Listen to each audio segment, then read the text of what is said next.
Hello दोस्तों, कैसे हैं आप सभी। तो स्वागत है आपके अपने YouTube चैनल भूतियापा पे। तो चलिए बिना किसी देरी के हम अपनी कहानी शुरू करते हैं। ये कहानी है साल 1982 1982 की, जिसका टाइटल है अंधेरे का खेल। भैंसोड़ी की बंद हवेली। साल 1982 पौड़ी गढ़वाल के घने जंगलों के बीच बसा था एक रहस्यमय गांव भैंसोड़ी। ये गांव छोटा था, लेकिन वहां एक बहुत बड़ी और पुरानी हवेली थी, जिसे लोग ठाकुर हवेली के नाम से जानते थे। उस हवेली में करीब 40 साल से कोई नहीं रहता था। गांव वालों का मानना था कि इस हवेली में कोई आत्मा है।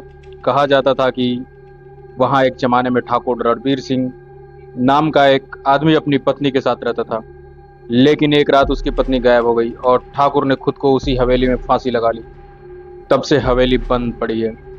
लोग कहते हैं कि रात में हवेली के अंदर से औरत के गाने की आवाजें, पायल की झंझनाहट और कभी कभी रोने की चीखें आती हैं। नवीन और उसके दोस्तों ने साल 1994 देहरादून से आए 4 दोस्त, जिसका नाम था नवीन, सौरभ, रोहित और जतिन, ट्रैकिंग के लिए पौड़ी आए।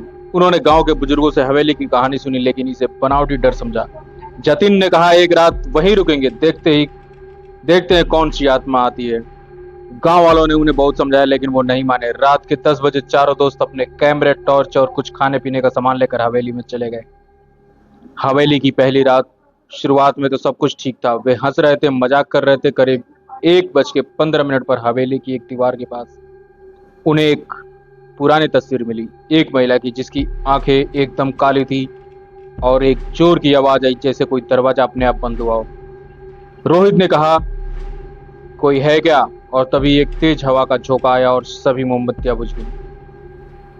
अगले 5 मिनट में रोहित गायब हो गया। उसकी चीखें हवेली के अंदर गूंज रही थी। जब बाकी तीनों ने उसे ढूंढा तो नीचे तहखाने में पड़ा मिला। उसकी आंखें खुली थी, लेकिन वो कुछ बोल नहीं पा रहा था।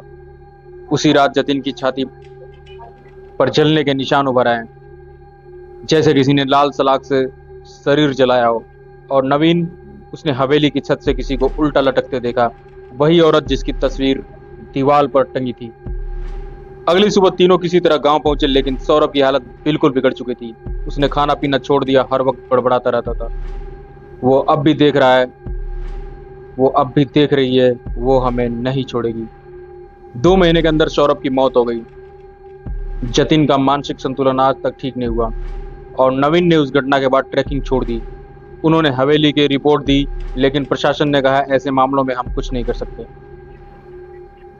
ठाकुर हवेली आज भी बंद है। गांव वालों की जो चेतावनी है कि गांव के लोग आज भी उस हवेली के पास नहीं जाते। वो कहते हैं जो वहां जाता है वो अपने साथ कुछ ले जाता है और वो चीख कभी वापस नहीं आता। तो कैसी लगी आपको ये कहानी? अगर आपको ये हमारी कहानी अच्छी लगी हो तो वीडियो को लाइक करें, चैनल को सब्सक्राइब करें और हम अपने दोस्तों के साथ शेयर करें। और प्लीज़ हमें कमेंट में बताएं कि आपको कैसी कहानियाँ पसंद है, तो हम आपके लिए वैसी कहानी लेकर के आएंगे। तो चलिए, आज के लिए आप सभी का बहुत बहुत धन्यवाद।